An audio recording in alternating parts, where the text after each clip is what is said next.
Welcome back to Born Warriors Tactical Firearm. Today I'm going to be doing a little hip pocket training on zeroing your rifle. The silhouette in front of you is actually a 25-yard zero, but I got it down here at the 100-yard just to post and do my sticky notes. When you look at this, you see the zero. That's pretty much a perfect zero. That's what we'll call keyholes. There's 3 rounds in that one hole. And at 25 yards, I just didn't come out here and just shoot that. What I did is at 10 yards, you can do it at 7 yards if you like to. And this is just good information, guys. You can borescope it. If you use a laser, that's fine.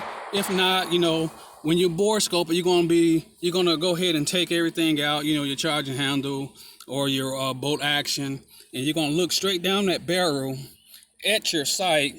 Line up that barrel, and then you're gonna look at your scope or your red dot, and you're gonna take those measurements from the middle of the barrel and right there at your rails or your rings on your sight or your scope, and that's how you get your bore over sight.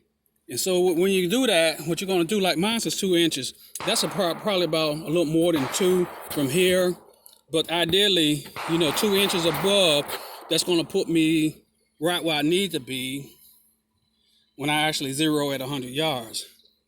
So I took this data. It wasn't no use of me trying to move it to the lab because this is good enough. I'm on paper. I know that my rounds are not way over here because that's what happened, at 100 yards. If you're off at 25 and don't realize it, or you hadn't put your sight over bore information in there, you're gonna be kind of off. Because keep in mind, when you're shooting at 100 yards or farther, that round is gonna start by the lines and grooves inside the barrel. It's gonna climb. So at 100 yards, with a 25, 50 yard zero, you may be, when you get to the 100 yard, you may be over. So moving along to my 100 yards, this is my outcome. And my outcome is all based on that 25-yard target. So at 100 yards, yes, I had to bring the rounds up, but I knew that from, the data that I had on my 25-yard. So you're talking about 3 rounds there, 3 rounds here, 3 rounds. So you're talking about 9 round total to get that idea zero. Now keep in mind, when you're doing that the sight over bore, and again, that trajectory, that round going to climb. Most guys, when they zero at 25 and they come down here, their round is right here or probably hitting in the paper. It can be anywhere from 2 to 3 inches above or more. Sometimes it's off the paper.